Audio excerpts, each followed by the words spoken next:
A ver, encuesta. ¿Quiénes han leído ya el libro?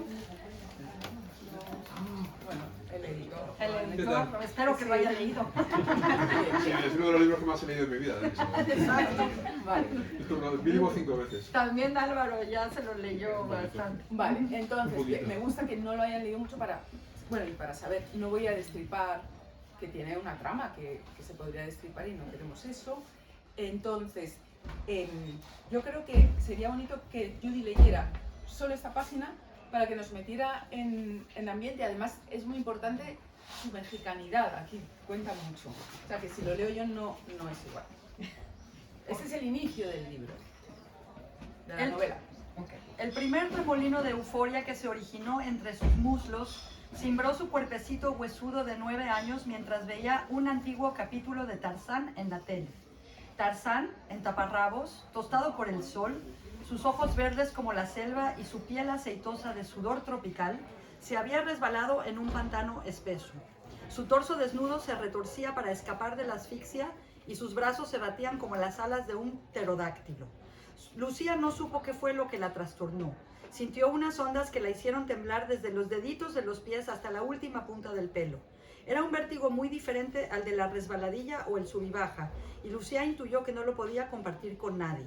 Se pasó todas las tardes viendo religiosamente los capítulos repetidos de Tarzán, pero el episodio del pantano jamás reapareció, como si los señores responsables de la programación lo hubieran censurado por su propio bien.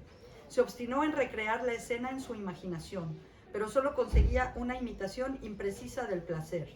Perdió la virginidad 9 años más tarde, fuera del territorio nacional, cuando se fue un año de internado a Montreux, Suiza, a un colegio para niñas, cuyo lema era iniciativa, imaginación, independencia. Una tarde salió con sus amigas a un bar en el centro de la pequeña ciudad. El tema del bar era un laboratorio, con pisos de mosaico blanco y una barra de cristal esmerilado. Cantineros en casacas blancas servían martinis de sabores en tubos de ensayo. Pero yo si tuviera que dar clase de escritura creativa, taller, pondría el ejemplo de esta primera página. Como veis la de cosas que pasan, tenemos como una escena infantil de una niña excitándose ya empieza la cosa intensita, porque va a seguir. Tenemos, bueno, eso, como la cosa retro de Tarzán en la tele, y luego enseguida nos habla de su colegio y solo con la pincelada de contarnos lo del lema, el internado, ya estamos como en Suiza, en el internado fino, con el lema, y ya nos mete en un bar como súper temático de estos de tubos de ensayo. O sea, en una página estamos como en 3 mundos, y ese es el gran valor de esta novela, que es que está muy bien escrita. Y ya no se escribe así, la verdad, porque tiene, por un lado, tiene mucha trama, con lo que llaman en inglés page turner, que no sé si para pasar la página, como que en plan necesito seguir, pero a la vez el lenguaje tiene interés y las descripciones de los personajes, o sea, es muy literaria y a la vez es muy cinematográfica, que de eso quiero que hablemos, porque Judy es también... ¿Ha hecho cine? ¿Tú has hecho cine? Yo he visto hice un corto, pero escribo sobre cine. Y además tiene como experiencia en guión, entonces su mente es muy cinematográfica, y eso se nota, pero no por ello el libro, porque yo, así que ahora que no me oye, detesto a los escritores muy de cine, o sea, como que dan demasiado valor a la mirada, pero luego no tienen gusto por las palabras. Es como que lo descuidan, como que al final es como un poco cine escrito en algunas novelas, y a mí eso no me gusta. Pero esta novela no es así, tiene el valor de tener, de ser muy, que te la imaginas claramente como vendámosla ya a Hollywood o a Netflix, vendámosla porque va muy bien, pero a la vez la quieres leer, y voy a poner ejemplos en los que, o sea, el lenguaje es tan rico y tan interesante que eso sería intraducible. Eso es uno de los grandes temas de cuando un libro se quiere llevar al cine, una ficción, siempre se va a perder algo, supongo que se ganará también, yo no sé qué se ganará, porque el libro, si ya es bueno, no se gana nada, pero bueno, sí, algo se ganará. Pero en las pérdidas que tendría este libro si se llevara al cine, para mí es bueno decir que tendría bastantes, porque... ¿Por qué? Porque, por ejemplo, nos describe cosas como el cielo de Ciudad de México. Ciudad de México, el cielo. A ver, espera, que no. El cielo era de un color el color de un pollo desplumado. Pues por más que nos pongan el color pollo desplumado, el Pantone pollo desplumado en la película, esa expresividad de acordarte de un pollo desplumado solo te la da la literatura, no, el cine no, a no ser que pongan pollo desplumado. Se Pantone. vería amarillento Sí. el cielo, pero... Claro, pero Perfecto. le falta, o sea, la expresividad del pollo desplumado. Entonces, esta novela está llena de cosas así y también tiene mucha mexicanidad, que yo creo que también quiero hablar de eso. Que ya creo que la lengua en español tenemos que acostumbrarnos con gusto y alegría, y este es el sitio adecuado, la librería iberoamericana, a no entender algunas cosas de las otras variantes del castellano y a estar tan contentos con eso o mirarlas, para eso está Google. O sea, yo, por ejemplo... Como adivinarlas, ¿no? Me costó, bueno, lo adiviné, pero lo tuve que mirar lo que era trusa, y he aprendido que trusa es calzoncillo, y viene de trousse, del francés, y también viene de unos, lo que llevaban en el tipo siglo XVI para conquistar América, básicamente, como una especie de bombachitos así, pues venía de eso. Entonces, en la novela hay mucha trusa, porque hay mucha ropa interior. Sí, pero por ejemplo la trusa, yo ni enterada, me estás dando así una sofisticación que yo ni sabía, pero ¿por qué trusa? Porque hay el boxer, ¿no? El calzoncillo boxer, pero Gabriel usa la trusa que es como el calzoncito blanco más pegadito al cuerpo. Vale, mira, Importante. pues tenemos eso también, ¿ves? Que no habíamos... Claro, ahí se nos ha pasado. Luego, muy bonita esta descripción de lo que siente la protagonista. Ahora aclaramos quiénes son los protagonistas, eso sí. Dice, sentía como si estuviera hecha de hebras de queso Oaxaca. No lo sé lo que es, pero me imagino, y es preciosísimo. ¿Cómo son? El queso Oaxaca es un queso como mozzarella, pero realmente mejor. Que es un queso bola, ¿no? Que es como hebras. Entonces es como que se estira y se puede deshebrar. Es un queso blanco muy sabroso, fresco, y entonces por eso se sentía como que... Otro ejemplo más de que cuando se lleve al cine esto, que lo veo ya en Netflix, miniserie, de una miniserie de 3 episodios, 4, pues eso, a no ser que lo pongan, si está ella triste así, y abajo pueden poner el subtítulo She felt like Oaxaca cheese, o no sé, pero bueno. Entonces, explico brevemente, estamos ante una especie de Romeo y Julieta mexicano, muy bien contado. Tenemos una protagonista que es Lucía Orozco, una niña muy bien, fresísima. Luego hablamos también del pijerío mexicano, que eso es un mundo, que seguro que hay una tesis hecha sobre eso en algún sitio de esta librería. Y estamos ante un libro muy cinematográfico, como ya he dicho. Y entonces tenemos a Lucía, que sería la Julieta, o sea, estoy o también un poco Miss Julie de Strindberg, un poco. Es que mi cultura nórdica es más baja, entonces no sé. Pero es la misma historia, ¿no? El amor imposible, ¿no? Y tenemos a Gabriel Mendoza, que es un muchacho mexicano de muy baja clase, que además ha venido deportado a Estados Unidos, acaba de volver a Ciudad de México, y ahí se produce el encuentro porque Gabriel entra a trabajar en la casa de la familia de Lucía Orozco. Entonces, ¿qué más? Bueno, tenemos muchas reminiscencias, también depende de lo que hayamos visto cada uno de cine o el contacto que tengamos con México. Si, yo me imagino a alguien virgen de lo mexicano, pero es imposible porque ha llegado a nosotros en mil maneras, pues cómo leerá la novela. Pero a nada que alguien haya, yo que sé, visto película, Roma, por ejemplo, ¿no?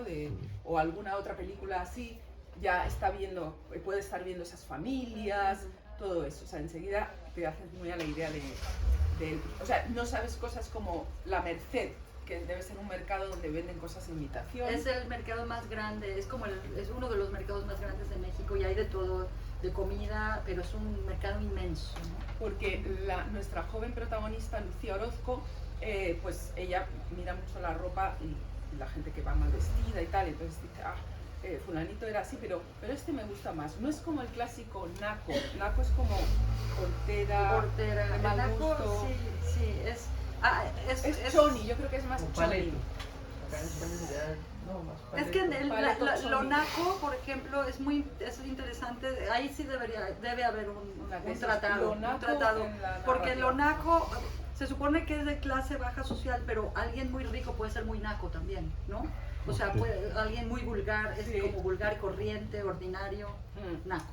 Pues Lucía salva a alguien que probablemente es Gabriel, de la naquez máxima. Dice, no era como el clásico naco de jeans de mezclilla chafa, Calvin Klein o Nino Benrucci comprados en la Merced, que serían eso, marcas de imitación. Entonces, bueno, a ver, en este libro pasan muchísimas cosas, como ya veis en la primera página nos llevan a Suiza, a la infancia de Lucía, etcétera. Y fijaos que no es tan larga y la letra es grandecita para mi presbicia, o sea que es increíble, es un don que tiene Judith. Luego es una novela, podríamos decir que es tradicional, pero en el mejor sentido, como que bebe de la estructura tradicional de las novelas. Te quiero empezar a preguntar cosas, pero primero hablo yo un poco para justificar mi participación.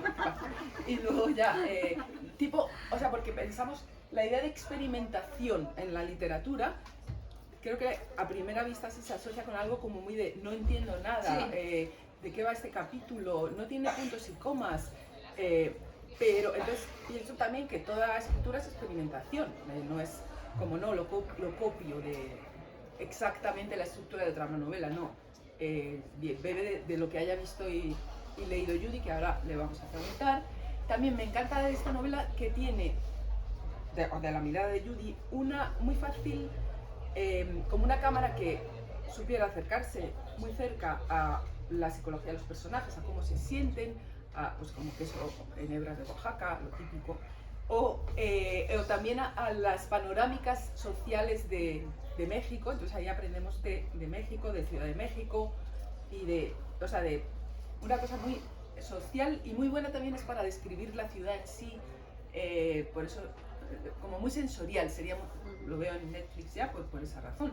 Por ejemplo, tengo aquí un parrafito, lo leo yo porque es corto, de cosas que se ven en la Ciudad de México, en el centro, imagino, que es... no, ¿por qué no lo lees tú? Espera, voy a ver si lo lees tú o lo leo yo. Mejor que lo leas tú. A ver, no, esto lo leo yo, que es muy cortito. Ejemplo. En una esquina operaban los tragafuegos. A la siguiente, niños pintarrajeados de payasitos hacían maromas torpes, uno a uno enmascarado por la anacrónica máscara de hule del expresidente Salinas. Vendedores de cuchillos, conejitos, chicles, claveles, celulares de juguete alardeaban de sus mercancías entre los autos como banderilleros en Plaza de Toros. Pues ahí está todo el bochinche de Ciudad de México que habremos visto en 1000 imágenes. Y está estupendo, y esa máscara del presidente es como súper bizarro. Y los conejitos son de verdad. O sea, venden conejitos vivos. Ya, es pues, muy surrealista. También haber vivido eso hace que tenga una mente literaria muy activa, porque ha sido sobreestimulada por la Ciudad de México. Más cosas. Bueno, los diálogos son buenísimos. ¿Por qué? Porque está esa parte como de la guionista que es muy fácil el diálogo, pero no odio las novelas de solo diálogo. Me gustan mucho los apartes, los momentos en los que estamos en la cabeza de los personajes, porque ahí está todo esto o las descripciones más genéricas, todo esto que os he leído, o sea, como esa riqueza que no es simplemente hola, sí, no, tal. Bien. Buenísimo lo coloquial. Bueno, ahora yo quiero preguntarte, pero todavía no, estamos posponiendo todo el rato lo que te quiero preguntar y todo, porque adapta el pensamiento de cada personaje a su manera de hablar y a su manera de ser. Y eso es un trabajo difícil porque a lo mejor te reduce, quiero decir, si Lucía es una chica fresa y como con un mundo limitado y una mente estrecha, tampoco puede mirar mucho, pero a la vez tú como narrador en tercera persona hace ahí milagros. Y ahora vamos a entrar en una cosa muy importante. Aquí hay mucho sexo, sexo. Es casi como en una novela de Houellebecq. Muchísimo sexo. Y me parece una cosa muy difícil y a la vez es muy interesante porque uno podría decir, bueno, ¿para qué no? En una escena de sexo que ya sabemos las cosas que se suelen hacer, ¿qué aporta otra más? ¿Por qué no quitar una o 5? Y en este caso nos interesa mucho porque Lucía, a ella le gusta bastante, es promiscua, y a través de las escenas de sexo conocemos a Lucía, vemos cómo se siente, cómo le gusta arriesgar, cómo dice, ay, no me he pasado en esta. O sea, no es gratuito como de, bueno, venga, ¿qué hacen? Chiqui chiqui y tal, no. Y a mí me parece un milagro porque yo, que también escribo, he renunciado a escribir de sexo porque no quiero usar, no hay ninguna palabra que quiera usar porque todo me parece como complejo. No quiero escribir pene en una obra mía, pero y Judy ha escrito pene, es un valor y también ha escrito ano, ano, pene, y porque yo diría, no, yo coloquial, todo como lo digo, pero después también me resulta un poco como, ¿qué hago yo poniendo ahí teta? No sé qué. Es muy horrible. Entonces, al final es complejísimo para mí y ahora sí que vamos a empezar ya con esto. Judy, cuéntanos cómo has tratado eso. ¿Tú sabías que el sexo era tan importante en la novela y cómo, también tienes influencias, o sea, escritores que te gusten, cómo escriben de sexo y has dicho, pues yo también. Eso sí, no, la verdad, porque no tiendo a leer cosas así, pero para mí era importante, o sea, este es un amor imposible y es absurdo que sea imposible, porque es imposible un amor entre dos chicos que son más o menos de la misma edad, vienen de la misma ciudad y sin embargo en la sociedad mexicana es casi impensable que esta niña se meta con el niño que trabaja en la casa, ¿no? Y la única manera, la razón por la que la novela empieza así, yo creo, y porque el sexo es tan importante, es porque creo que es la única manera que tiene Lucía de rebelarse y de ser realmente libre, ¿no? O sea, es una persona que no está muy consciente de su propia rebelión, pero hay una parte de ella que siempre está como pujando, ¿no? Contra las convenciones de lo que la rodea. Y tienen 20, 21 años y pues, ¿qué van a hacer? O sea, no se pueden ver libremente, ¿cierto? No pueden andar de la manita, no pueden ir al cine juntos, no pueden realmente comer en un restaurante, tienen que ir al centro, a quién sabe dónde, para que nadie los vea, según Lucía. Lo único que pueden hacer con total libertad es eso, el sexo. No me preguntes cómo lo escribí, o sea, es difícil porque no quieres que caer en la vulgaridad, empiezas a pensar, exacto, que uso pene, o palabras más soeces, o entonces pensé en usar las palabras que son las adecuadas anatómicamente, ¿no? Pero al final lo que describes es, espero, ¿no? La sensación, o la acción, es la manera que podemos ver la intimidad de ellos. Porque ¿qué otra intimidad tienen? No tienen mucho de qué hablar.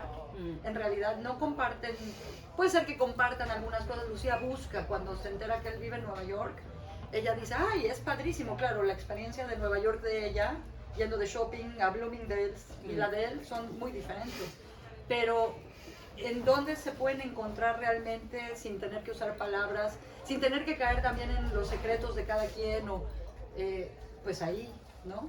Entonces eso sí que era como una guía, un hilo conductor de la novela que sabías que tenía que estar ahí, porque de verdad son súper, o sea, ves muchísimas cosas ahí. Yo digo, esto es que Judy alguna experiencia sexual la ha tenido. No, pero también creía que era importante establecer, o sea, para mí era como darle credibilidad. O sea, casi que Lucía tiene que ser promiscua para tener credibilidad de que se enamore de este cuate. O sea, de alguna manera eso en mi lógica es, y la manera que podemos entender por qué pasa todo es un poco por eso. Entonces, yo creo que esa es la razón. También es muy posible que haya yo tenido la hormona muy alborotada cuando escribí el libro. Y en ese momento era algo que estaba en mi conciencia, ¿no? O sea... De hecho, en el Instagram de Ferragosto, ahí aparece un niño leyendo Quién te manda y pone, esta novela no es para niños, pero igualmente no. Sí, pero como el niño no sabe leer, pues... Es verdad, sí, como que no se está incitando al escándalo. Me entrevistó en México, me entrevistaron en México y la periodista me decía, esto lo tienen que leer los jóvenes, es una novela muy de jóvenes. Yo decía, sí, mientras sean mayores de 18 años, todo bien. Luego también, aquí quiero, lo del cine que hablábamos. Quizá es que como está dentro de ti, tu mente cinematográfica no es un esfuerzo o algo que hayas pensado conscientemente de... te sale medio fílmica o cómo has... porque también sabes escribir un guión y en el guión no se pone, o a lo mejor sí se pone, yo no sé, el cielo era del color de un pollo desplumado, porque no aporta a lo mejor... No, el guión sí lo puede poner, pero curiosamente tengo que confesar que yo originalmente quería escribir un guión. Mi idea original yo quería hacer una película, pero en ese momento yo no sabía escribir guiones, no tenía idea cómo hacer eso. Y me di cuenta que es como un oficio y es como un género que hay que aprender, que no puede uno sacárselo de la manga. Pero escribir una novela, mal o bien, sí se lo puede uno sacar un poco de la manga, o en el sentido que te pones a escribir, vas a contar una historia y puedes contar, en la novela tienes la libertad de decir lo que los personajes estaban pensando, cosa que en el cine, en un guión no puedes hacer. No puedes hacer. El guión es acción y personaje, character, ¿no? Es el entorno, qué está pasando, pasó un coche, están en la Ciudad de México, qué hizo el personaje y diálogo. En la novela puedes poner qué soñaba alguien, cómo se veían las cosas, o sea, entonces lo plasmé en una novela y después fui a aprender a escribir guiones. Y de hecho hice una versión del guión. Es una versión de la novela en guión. Y es curioso porque no puede ser absolutamente fiel. Por ejemplo, el guión, si no mal recuerdo, no empieza con esta escena. Porque sería como para una película, empieza con Gabriel llegando a la Ciudad de México, por ejemplo. Y puede ser que cambie el principio, pero lo que gana, a lo mejor gana en representar este mundo. O sea, no es que gane, simplemente es diferente. Aquí lees el libro y te lo imaginas en tu imaginación. En la película, lo que el guión tiene que hacer es representar lo que está en palabras. Lo pierde a lo mejor, sí, el lenguaje, pues con el diálogo se puede hacer. El pollo desplumado, pues sí tendríamos que encontrar un día en que la Ciudad de México se viera precisamente así. Pero claro, la riqueza esa de que alguien te lo cuente, a lo mejor sí se pierde. Pero puede ser que gane en que el cine es tan inmediato que visualmente, por ejemplo, los contrastes entre donde vive la mamá de Gabriel y la casa de Lucía, eso es... Claro. ¿no? Claro, para mí es que como no soy una cinéfila, ¿quieres saber esto? Ya lo sabemos. Sí, lo sabes. Sí. Entonces, siento que el cine siempre va por detrás a remolque de la literatura y por eso es tan caro, para intentar paliar sus carencias. Es como alguien que es como alguien ahí feucho que es como te invito, no sé qué, y me pongo un perfume muy fuerte para impresionarte con mi coche. Y es como, en realidad es que la literatura la puedes escribir tú sola, sentada en la mesa de tu casa, y el cine necesitas un equipo de 100 personas para realizarlo. Pero yo amo el cine y no sé, creo que hay historia, o sea, eso, hay trama, y cuando hay trama y hay acción y hay conflicto, hay drama, se puede hacer perfectamente en una película. Pero, por ejemplo, la gran riqueza de esta novela es esas descripciones que, bueno, que las podríamos ver en cine, ¿no? Lo de el caos de Ciudad de México, que sí, los tragafuegos, tal. Pero así como el listado funciona estupendo, porque es como bueno, la experiencia lectora es que a mí me gusta, porque tu cabeza va como añadiendo elementos, tal, que quizá en una panorámica no...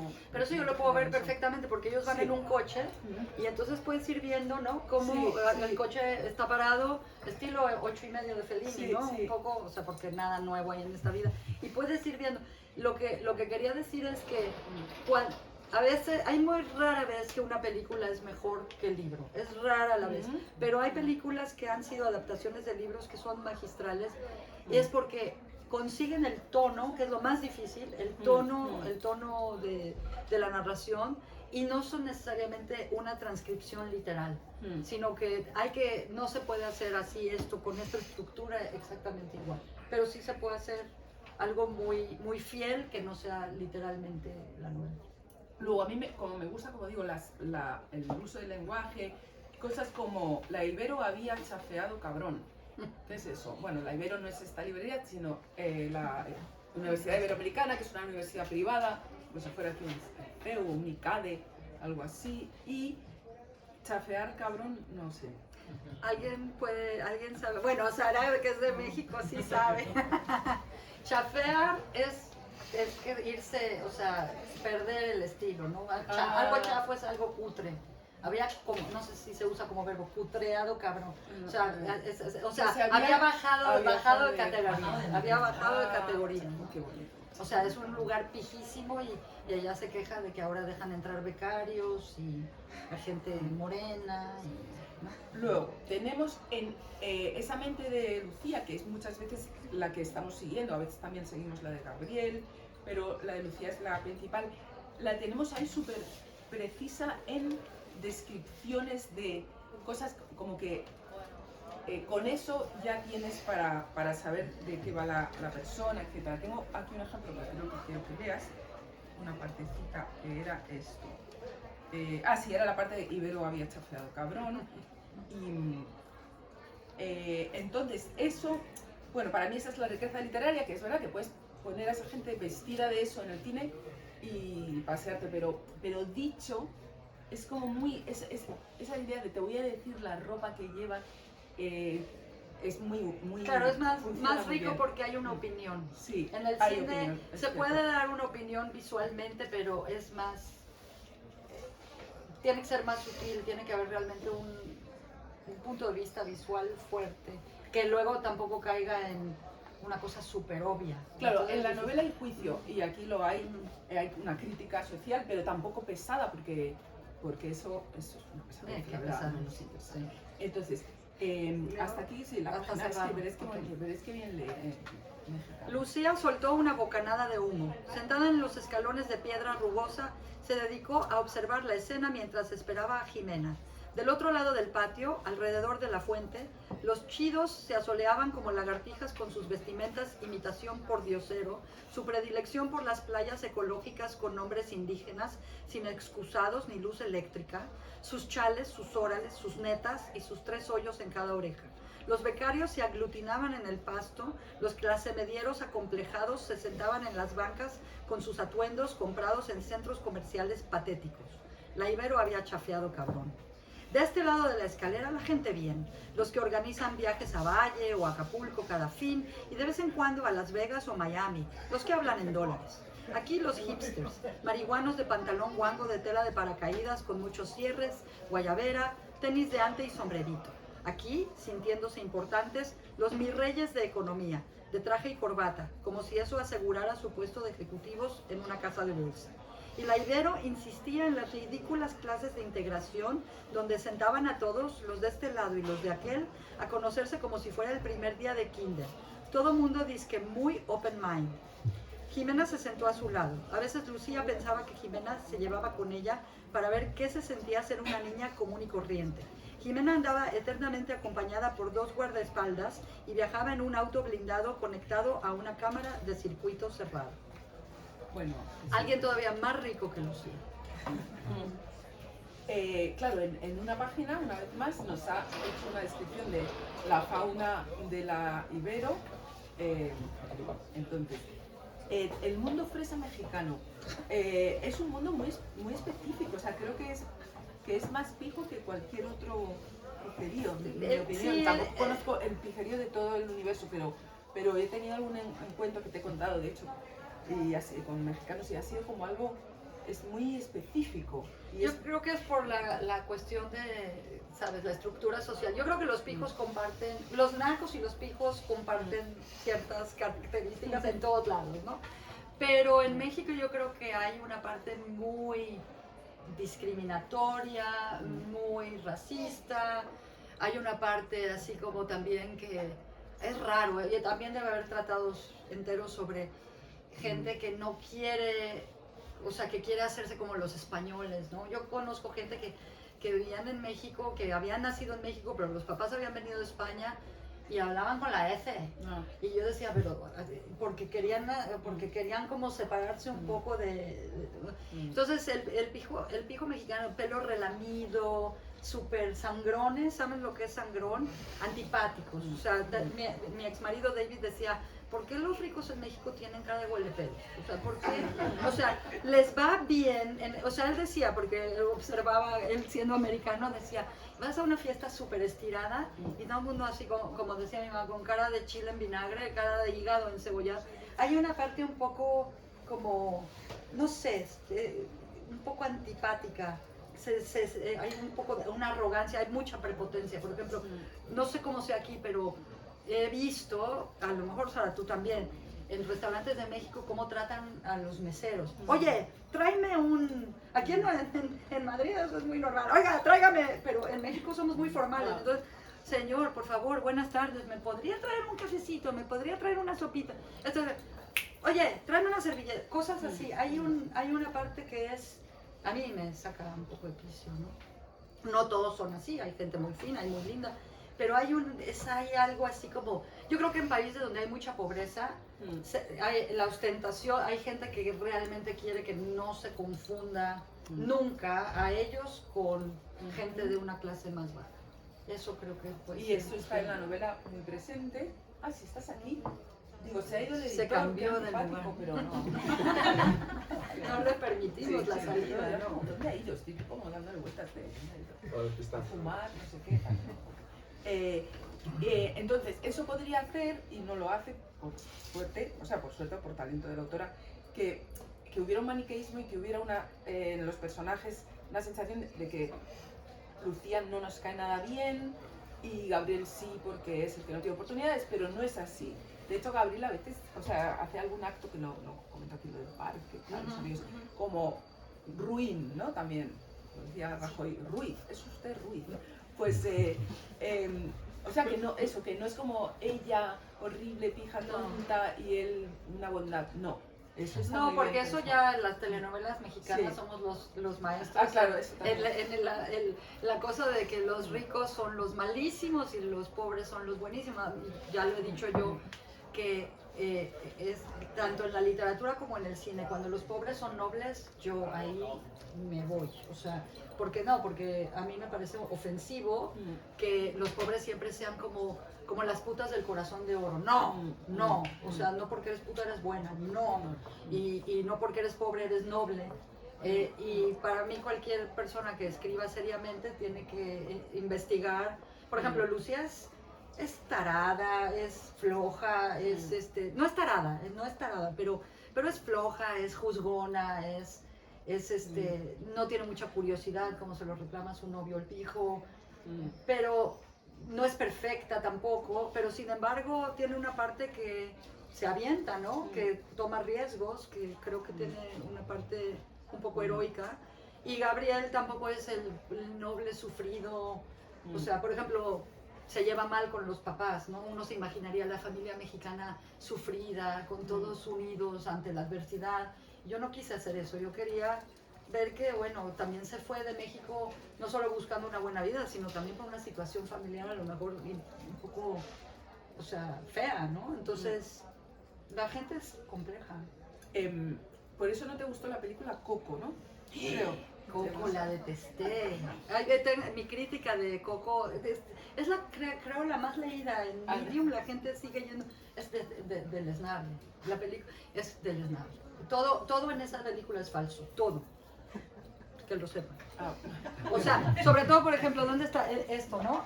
Que me encanta, la portada, pero esta cosa este símbolo mexicano por antonomasia del Día de los Muertos, y fueron estos de Disney, y claro, quisieron hacer algo súper como inclusivo, y entonces fueron y le preguntaron a unos expertos que eran no tengo nada contra esa gente, voy a sonar fatal, mexicanos nacidos en Los Ángeles, que hablan así un poco como pochos, que son expertos en la mexicanidad, y a esa gente fue a la que le preguntaron, y todo, el esquema de colores, la trama, porque todas las tramas de Disney son las mismas. Siempre hay una persecución que no tiene por qué haber, y el niño que va al mundo de los muertos, eso no existe, o sea, todo mal. Y además es eso, es todo, o sea, melcochas. Pero claro, yo entiendo, es una película para niños, pero hay mejores. Eso es un horror. Y entonces, tú al Me imagino que Encanto, que es la colombiana, también debe ser lo mismo. o sea, como mostrando esos estereotipos pero Sí. colombianos. Sí.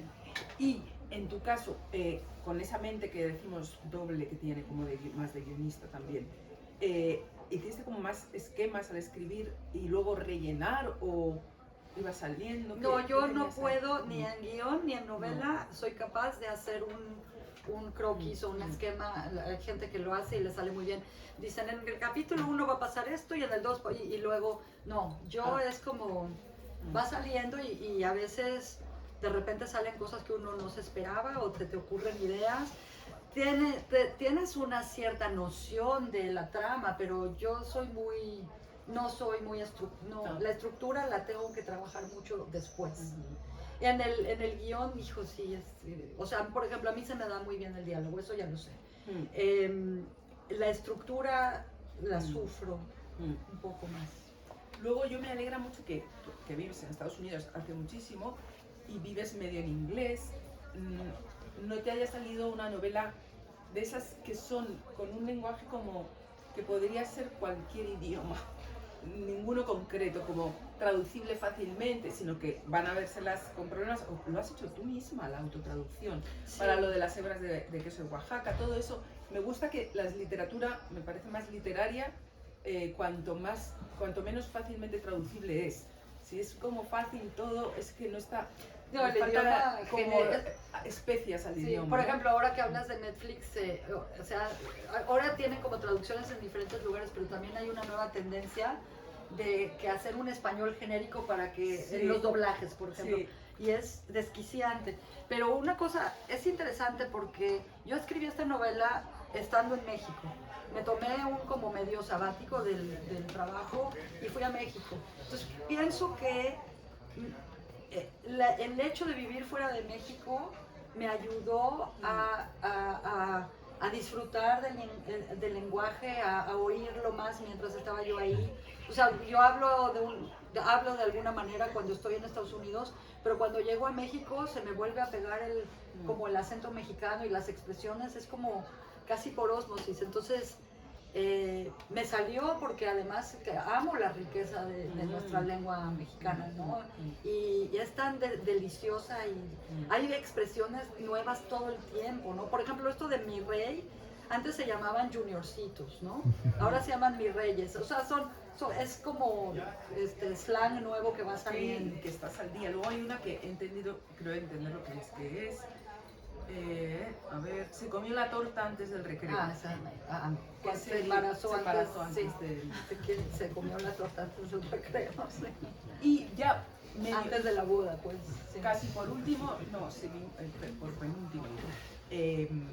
¿Qué libros o qué autores bueno, para escribir esto o para escribir en general, como que acudas a ellos? Yo no sé si te pasa a ti, no es que tienes a alguien en mente, pero, o que, digo, uno lee y uno admira ciertas cosas, por ejemplo, nada aquí es como Philip Roth, aunque yo admiro mucho a Philip Roth, pero un autor que sí admiro profundamente y que creo que sí me ha influido mucho es Jorge Ibargüengoitia, sí, porque es un autor mexicano que falleció hace muchos años en un accidente de aviación, tristemente, y es un autor cómico, y es su lenguaje, su manera de describir los personajes, y también es como un poco crítico de la sociedad, pero de la sociedad provinciana, ¿no? Como de Guanajuato, y yo quisiera, o sea, no creo que llegue a la picardía y la finura con la que él se burla de la gente, o no se burla, pero su novela, no sé si es Estas ruinas que ves, creo que sí empieza. Creo que es así. Los habitantes de Cueva nos solemos mirar a nuestro alrededor y decir, modestia aparte, somos la Atenas de por aquí. O sea, esa es la frase con la que empieza esa novela. Y entonces es un escritor que admiro muchísimo, muchísimo. A lo mejor es el que puedo decir que es el más cercano a mi sensibilidad. Pero hay otros miles, ¿no? Y en cine también seguro que hay alguna. Uy, cine, Billy Wilder. Pero, o sea, esto no podría ser Billy Wilder, pero hay miles, pero a nivel de, por ejemplo, Billy Wilder era escritor y director. Y en los diálogos, en la chispa, la ironía tremenda, o sea, las películas son finas, pero la ironía es brutal. Es uno de... Lo amo. Y ya por ultimísimo, bueno, primero, digo una cosita última y ya si queréis intervenir, no tienen que ser solo preguntas, sino comentarios de... Sí, a mí me pasó que fue horrible en México, que tal cosa. Ay, quiero oír tu experiencia con el pijerío. Ay, sí, qué mala fue. Y Judy me enseñó una palabra que figura en la novela, que es ser un muégano. Que el muégano es, por lo que entiendo, es como el pestiño de aquí, ¿no? Con mucha miel. Es un dulce como de harina frita, pegada con como... ¿Cómo se llama eso? Melaza. Sí, como melaza, pero le llaman como piloncillo, ¿no? Y cuando lo muerdes... Es como un jawbreaker, ¿no? Y cuando lo muerdes se te queda pegado. Sí. Pero lo que me encanta en México es que se usa para decir la familia muégano. O sea, van juntos a todos lados, no se pueden despegar, ¿no? No seas muégano, o sea dame aire, ¿no? Claro, aquí pestiño se usa más de es un pestiño como aburrido, pero es más expresivo eso porque realmente eso no puedes, es difícil separar los pestiños.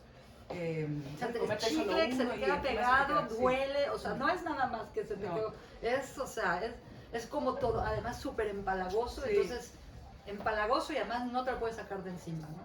Pues toda esa riqueza está en la novela. Y lo último era más, que veis que hay dos cubiertas, una es más temáticamente mexicana que la otra, y esto tiene que ver con el otro mundo de Judy, que es Dada, y el mundo del criptoarte, NFT, blockchain, todo eso que yo no sé explicar. Pero tú cuenta un poco, porque estas cosas han hecho gente de Dada. Sí, no, en realidad fue muy bonito porque la verdad es de que le estoy eternamente agradecida a Ismael por haber publicado la novela y además fue una cosa insólita que un día me llega un email diciendo, oye, leí un cuento tuyo en Los Bárbaros de alguien que no conozco y me encantaría ver si tienes algo más. Y ahí voy, desempolvo la novela del cajón, veo que tiene un montón de sexo que ya no me acordaba yo y se la mando y digo, bueno, pues capaz que no le gusta, como no gustó en México en su momento, que nadie la quiso comprar. Y a Ismael le encantó y la publicó hermosamente. Además, originalmente habíamos pensado en esta portada, pero yo pensé que en México esa portada ya iba a ser algo como muy ya visto, ¿no? Porque esto es lo bonito para, digamos, para el comercio exterior, ¿no? O sea, a la gente le gusta mucho y es muy bella, a mí me encanta esta portada, me parece elegantísima.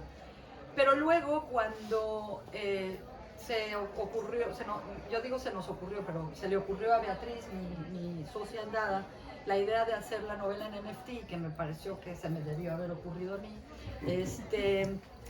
hicimos una portada para el NFT, que no sé si vamos a entrar en eso, pero es un libro digital creado en criptoarte, que aquí están además los Álvaro que diseñó el libro, la experiencia del usuario y Ismael también que lo conceptualizó y que está apostando por esa apuesta.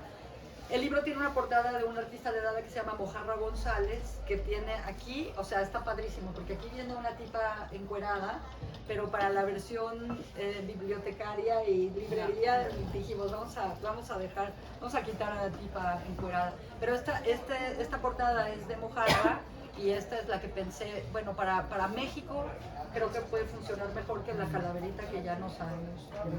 Las dos son bellísimas. Y si alguien quiere saber más del NFT, yo encantada de la vida del NFT, encantada de la vida de hablar un poco más de ello, pero si tú quieres decir algo.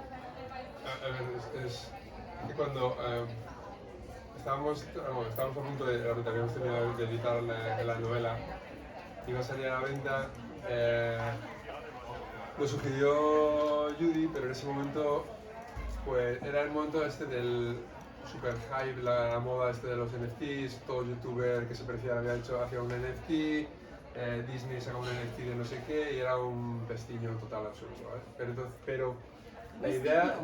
muégano. Pues sí, un rol.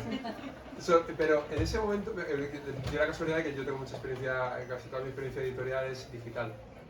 Entonces enseguida lo vi, me sugirió y dije sí, pero llevo 3 segundos decir que sí, porque enseguida lo vi, sabía de algo del tema, aunque no me interesaba mucho porque lo veía como un reducto en el que todo lo peor del capitalismo está magnificado a lo bestia, entonces eso no me interesaba en absoluto, pero me apetecía explorarlo, a ver qué si se podía hacer algo diferente. Y en ese momento pues, investigamos el tema de los libros NFT. Había gente que decía que hacía libros NFT, pero en realidad lo que hacían, claro, la tecnología solo permite hacer un NFT de la cubierta en formatos muy determinados.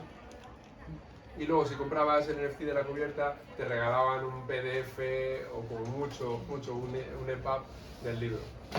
Entonces eso realmente lo que me parecía que lo único que hacía era poner el foco en los peores elementos del mundo NFT, es decir, el capitalizar una moda, subrayar todo lo que es únicamente la parte de propiedad, pero el aspecto literario o artístico, las potenciales de juntar, digamos, de unir la obra literaria a una obra artística se perdían completamente.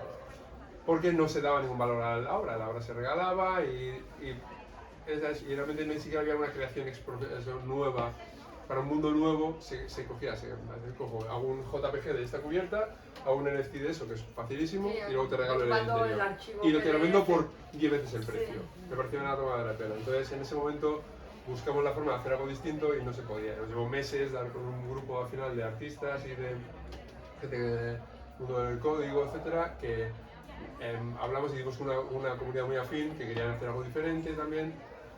Y también gente muy desvinculada del mundo este de youtubers, artistas de millones de dólares. Nada, queríamos hacer una obra alternativa que fuese aprovechando cosas, tecnologías de edición digital que ya existían para crear diálogos entre criptoartistas y escritores, poetas, gente que a lo mejor tiene muy poca salida o tiene menos potencial comercial, pero creando una obra nueva a partir del diálogo que se creaba, en este caso entre la novela de Judy y Mojara, que soy muy fan de Mojara González. Es como yo le decía, me encanta el estilo de Mox, porque yo le llamo Mox porque es como, hace cosas como un poco vulgares, pero con una tremenda elegancia. Y alguien en una presentación que vi en México dijo, guácala, qué rico. Pero lo que quería explicar, solamente para explicar un poquito, para los que no sepan lo que ya creo que habrán oído de los NFT, básicamente es una tecnología que permite que un objeto digital, que uno pueda ser dueño de un objeto digital, se compra con criptomoneda. Entonces, si compras el libro digital tan bello que hemos diseñado, es tuyo, tienes un certificado de posesión y también tiene toda de autenticidad, de lo que sea. Y luego a lo mejor lo puedes vender o se lo puedes transferir a Mercedes. O sea, lo bonito del NFT, va a salir en esta plataforma que se llama The Platform, es que cualquiera de ustedes lo va a poder leer gratuitamente, porque todos los NFTs están transparentes, la colección de arte de todo el mundo se puede ver online, cualquiera lo puede ver, pero solo aquellos que lo compren lo pueden coleccionar, ¿no? Entonces es como público y al mismo tiempo es un objeto digital que tiene... En realidad lo que me pareció muy interesante el hecho que se ha hecho al final, entonces es una propuesta muy concreta que es diferente del tipo de NFTs que se está comercializando, pero sobre todo al fin y al cabo la gente lo comprará o no lo comprará, probablemente no porque tenga un valor especulativo muy alto en absoluto, porque además es que no tenemos ninguna referencia, entonces no sabemos si la gente lo querrá comprar o no, pero al fin y al cabo es una forma en la que la gente puede decir, quiero apostar por el valor cultural que le está dando a esto, ¿no? Es una forma realmente de mecenazgo también. La gente compra algo que considera evidentemente atribuye un valor, pero es una forma también de que la gente apueste por una editora que quiera hacer algo diferente, que poner en relación a poetas, escritores de cuentos. No hay ahora mismo un gran mercado de la gente que se dedica al cuento, no lo hay. De hecho es muy común que un escritor, una escritora que tiene una colección de cuentos, pero una editorial nos encanta. Cuando tengas una novela, nos escribes. Porque, no sé, entonces es una forma de, por ejemplo, en la poesía igualmente, en la poesía los poetas no venden nada, Entonces es una forma de crear Pero ahora colecciones de hay poesía. están haciendo poesía en NFT. Claro, no queremos hacer tampoco, como la poesía en NFT ahora mismo es una imagen del poema. Entonces yo pensando también en cosas de archivo digital, de catalogación, etcétera, no quiero que sea una imagen donde se pierde también incluso el contenido, ¿no? Sino queremos hacer pues, libros, colecciones de poesía con distintos artistas y las formas de dialogar son muy variadas, porque la tecnología digital editorial te permite hacer libros de muy distintos tipos. No, y lo bonito, por ejemplo, es el NFT tiene una portada animada, tiene un índice así un poco interactivo, es una experiencia de lectura, no vas bajando para abajo como típicamente, sino que pasas las páginas.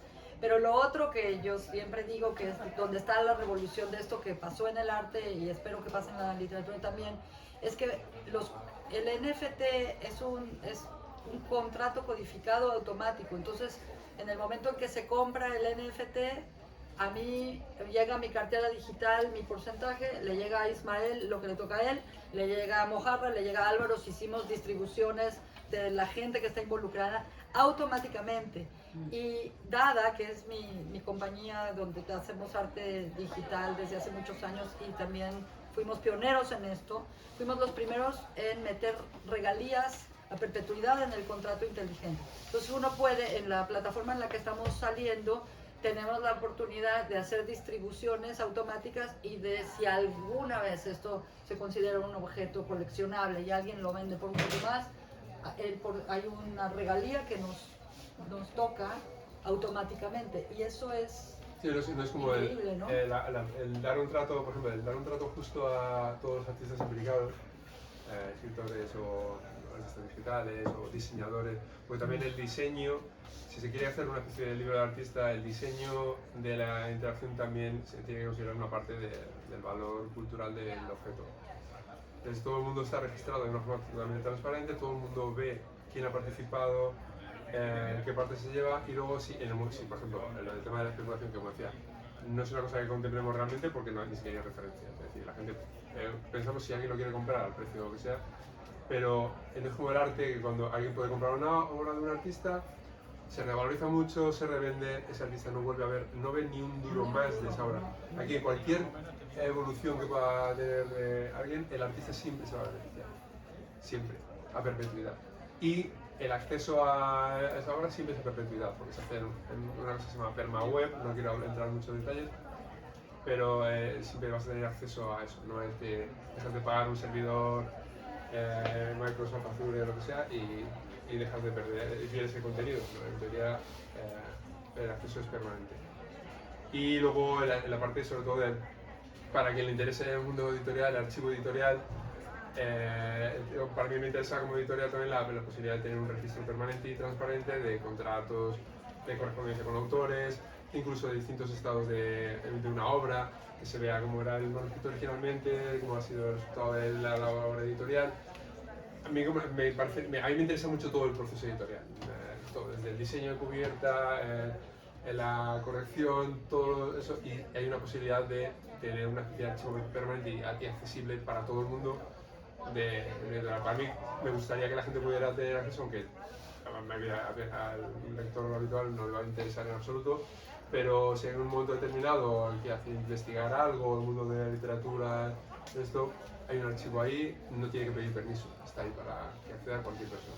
Y lo bonito de nuestra colaboración, después de haber hecho el papel, cuando hablamos de los NFTs, entonces Ismael, que le encanta Dada, que es esta plataforma de dibujo colaborativo, aquí tenemos a uno de los artistas, Javier, que está visitando desde Sevilla. Lo bonito es que podemos casar, ¿no? O sea, hacer un matrimonio entre el contenido del libro y encontrar un artista que sea el perfecto. Por ejemplo, a mí me pareció que Mojarra era idóneo para esto.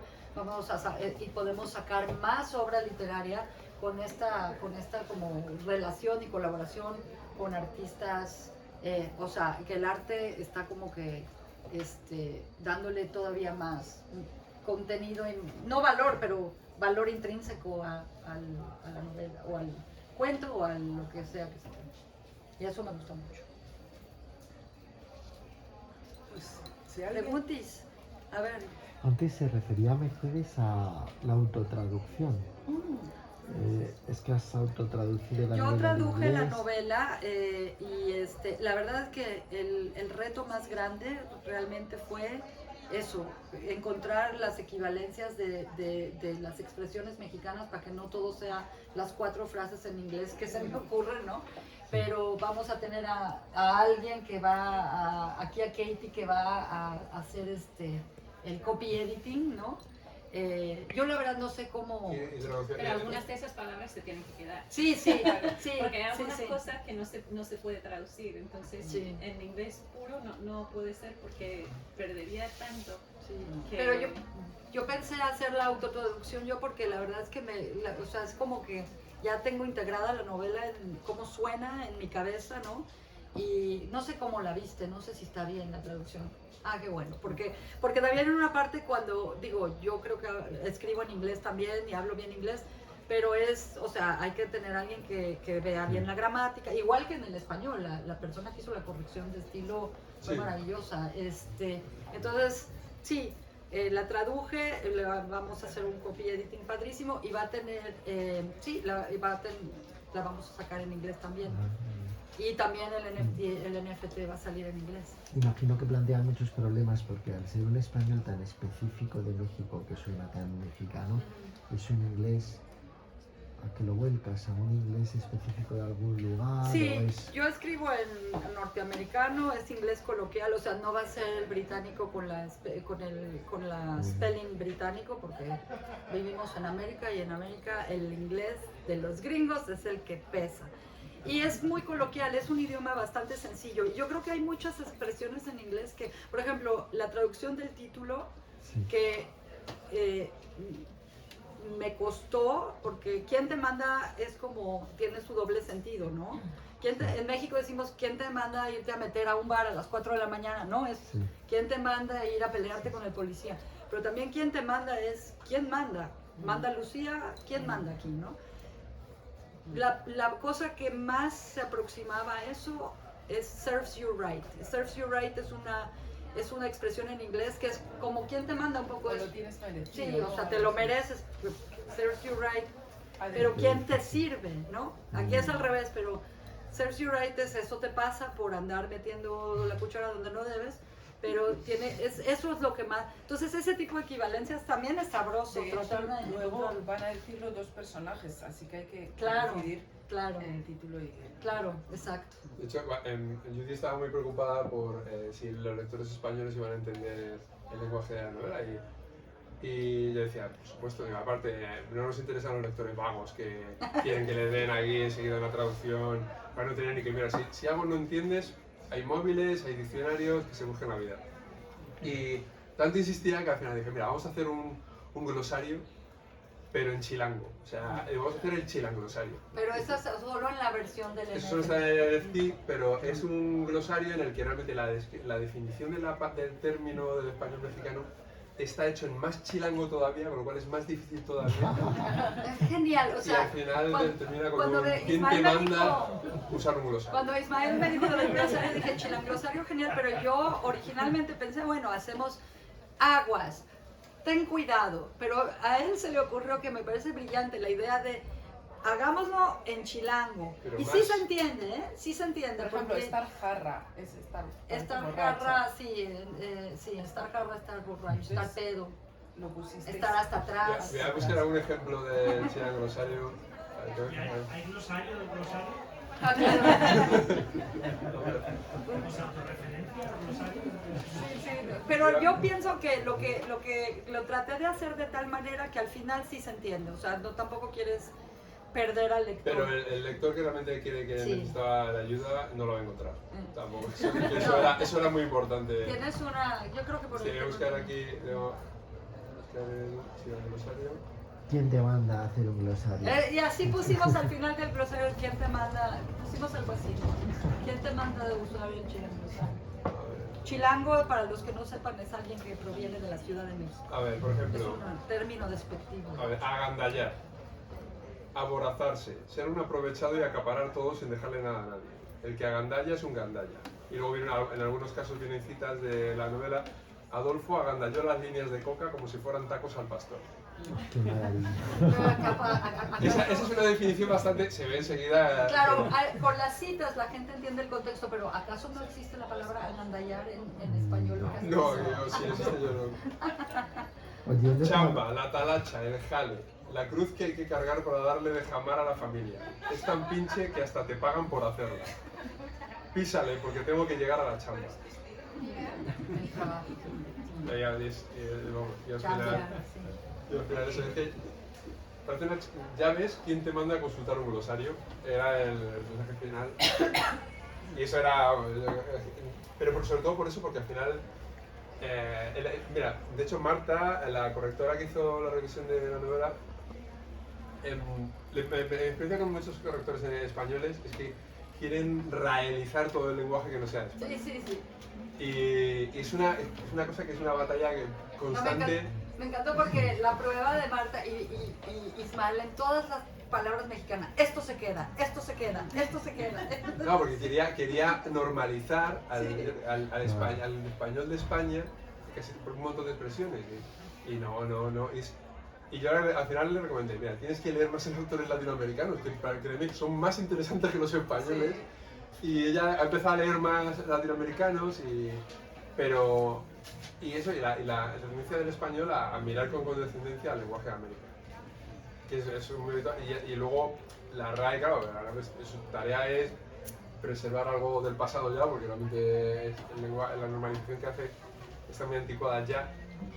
Y claro, al final el trabajo del corrector es eso, realmente, es llevar la obra a la norma. Pero sí es verdad que, por ejemplo, hay novelas como la de La Confederación de los Tontos, ¿no? De John Kennedy Toole.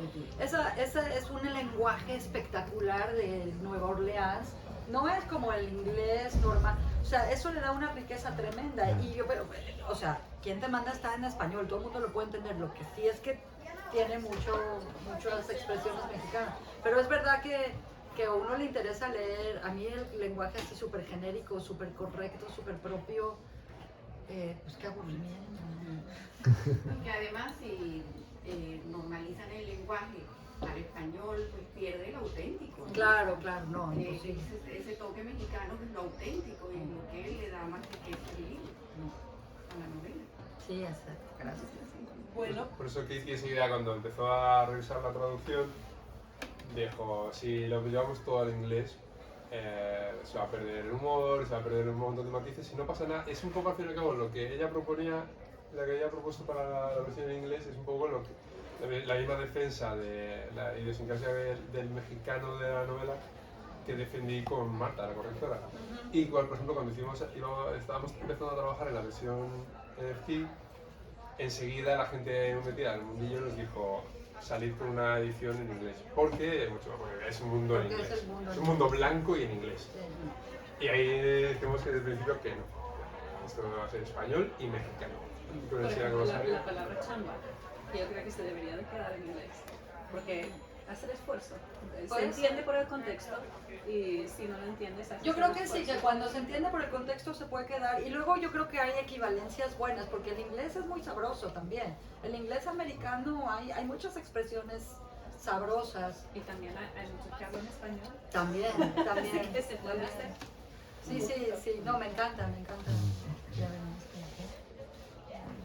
bueno, ahí creo unos vinillos ahí que se pueden tomar, ¿no? Para hablar también de Marcel con esto, ¿eh? Sí. Yo, antes de terminar, puedo decir una cosita. Creo que es uno de los mejores finales que he leído en muchísimos años. Que no se puede decir sobre muchas obras que he leído últimamente. El final, la Pero verdad, el final hasta es yo me enorgullezco. una barbaridad, me encanta.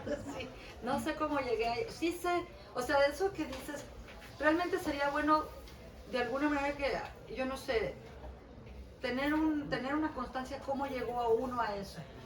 Sabes que quieres llegar a un lado y luego en algún momento se me ocurrió una vuelta ahí y hasta a mí me sorprendió. ¿Sabes qué? Dije, esto está bueno. Entonces, sí, pero gracias. Estoy muy orgullosa al final. Ya, ahora aprovechando lo que ha dicho Katie, ya, es que lo que había dicho antes es cuando me llegó tu novela, claro, yo leí el cuento de Los Bárbaros, es una revista Que de hecho yo estoy en Los Bárbaros gracias a Y Mercedes. Nacho Fleming, que está aquí. Sí, o sea, aquí Pues estamos todos en familia. Pues compro habitualmente Los Bárbaros por la punto de vista de editores que os conozco y tal, y el concepto de escritores latinoamericanos repartidos por el mundo, que son Los Bárbaros, pues lo hago habitualmente, pero aunque haya cosas que están más o menos bien, pero lo cierto es que al final el cuento que más me llamó la atención fue el de Judy, que es un cuento que pasa muy desapercibido, porque no hace ningún alarde de estilo, nada, pero lo lees y está. Tiene un estilo, tiene un engañosamente sencillo estilo, es muy difícil escribir como escribe Judy, sin que parezca nada. Y luego era un libro era un cuento de una mujer que después de una ruptura está empezando a entrar en el mundo esto de las aplicaciones de Tinder y todo eso. Y el humor, la precisión de la experiencia, la experiencia, como no sé cómo decirte, que la capacidad que tenía para hacer descripciones de encuentros entre humanos de una forma sin condescendencia, sin sarcasmo, pero un retrato lleno de un humor muy sutil, la empatía con la que retrataba todo y las dudas de la mujer, y me encantó tanto, me gustó tanto que realmente de todos los escritores que he leído en Los Bárbaros, la única persona a la que escribí fue a Judy. Y me llegó la novela y me la leí como en 2 días, en 2 anacadas, y con el trabajo y todo, siempre estoy muy liado, pero en 2 días, y le dije a Kitty. Fue la primera novela que leí original para Ferragosto. Y ojalá todos los originales que me llegan sean como este, porque fue como... Y yo digo, la estructura y no sé qué, digo, no toques nada, o sea, digo, Sí. no quiero tocar nada. Yo preocupada porque en México tuvo un agente y no lo pudo vender y no hubo interés, y dije, bueno, pues no gustó, y pensé, pues se la mando, como decimos en México, a ver si es chicle y pega, pero no tenía yo tampoco mucha fe porque ya había sido rechazada un par de veces. Y la parte de sexo, las escenas de sexo, sí, son habituales, pero tienen valor. La forma en que escribe de sexo Judy es alucinante. Increíble. ¿De veras? Es creíble, es sensorial, Usen la palabra pena. En cada página. no es cutre, o sea, no es naco, o cutre, no es vulgar, es divertido, sensorial, es realmente muy humano a falta de una palabra mejor, y no es nada, todo lo que decías tú, Mercedes, antes de lo difícil que es escribir sobre el sexo y lo fácil que es, mira, esto me lo salto. Parece una tontería, pero es una de las partes que tiene muchísimo mérito de la novela. Y curiosamente, por ejemplo, ahorita ya que soy una persona mayor, me dan unas flojeras terribles las escenas de sexo en las películas, a pesar que ya no existen, porque ya no existen. Y en el guión no hay tanto, porque eso sí, eso es un problema grave. ¿Cómo? O sea, eso sí, yo creo que traspasarlo al cine sin que se vuelva una cosa demasiado obvia y demasiado... Eso va a ser un buen reto. No quitarlas, pero hacerlas de tal manera que apasionen sin que... También aquí es que los personajes pecan de pensamiento también, no solo pecan de obras. Entonces, claro, no es que estén todo el rato, sino como pensando, ¿hace cuánto la escribiste? Pues ya no me acuerdo, pero fue hace bastante, todavía yo trabajaba en la agencia de publicidad, entonces también tiene una parte que es un poquito anacrónica porque es como de los 90s, en realidad, sí. Pero la verdad es que pensé que todavía era súper relevante. Cuando Ismael me preguntó, ¿tienes algo más que mostrar? Incluso antes de desempolvarla del cajón, pensé, desde que la escribí hasta ahora, la situación de los inmigrantes, la situación en México han habido, no sé, hay cierto progreso a nivel social, pero realmente no han cambiado tanto las cosas y sigue siendo tan relevante ahora como, incluso casi que más, de alguna manera. O sea, en algunas cosas se ha recrudecido eso, ¿no? Por ejemplo, las deportaciones o incluso en México hay como, por ejemplo, con el internet pues hay más conciencia por ejemplo, de la misoginia o del machismo y tal, pero eso no se traduce necesariamente a cambios a cambios reales en la sociedad, me parece. Entonces creo que sigue siendo relevante. Pues, un poco lo has dicho ahora mismo, pero yo cuando la leí pensé que a lo mejor tenía 2 o 3 años. De verdad que ahora que lo dices, los móviles no son una presencia constante en absoluto y tal, aunque hay móviles, pero o sea, alguna actualización tuviste que hacer después. Hice una actualización, pero un lector perspicaz me dijo, es que, ¿por qué no se textean? ¿Por qué siempre se andan dejando mensajes? Porque en el móvil que usan es más de mensaje. Entonces la actualización súper loca que hice fue que su correo ya estaba lleno, algo así. Porque luego si te pones en esos detalles, o sea, es horroroso. Pero sí hay cositas, alguien también hizo algún apunte que les parecía que era como porque usaban tanto celular, pero no se texteaban, no usaban WhatsApp, porque no había WhatsApp en esa época. Bueno, muchas gracias. Brindemos, muchas gracias.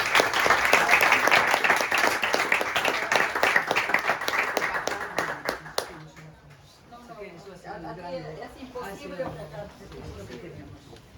No, y tan bonito de hacer esto con una vieja amiga y maravillosa escritora como ustedes. Es un placer y un honor. Y el sitio es el más adecuado. Ay, porque pero hermosa librería, es hermosa. Panhispánica, que es lo que queríamos. Y bueno,